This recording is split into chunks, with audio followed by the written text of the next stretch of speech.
Hi guys, welcome to this new video tutorial. In this video I will show you the easiest way how you could change the critical battery level settings in your Windows computer.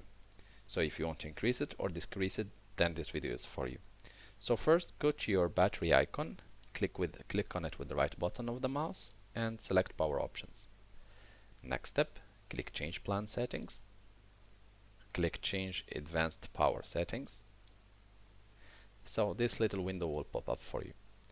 Next step, click on battery, and here you will have the option critical battery level, and here you will be able to change the settings of it.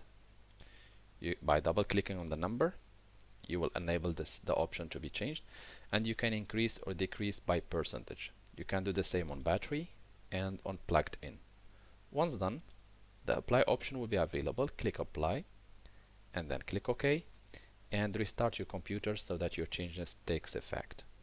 If you are still facing any issues, just leave us a comment with a full description and we will do our best to help you. If you would like to encourage us to create more video tutorials, you can always press like and do not forget to subscribe to get our latest videos. Thank you for watching and talk to you soon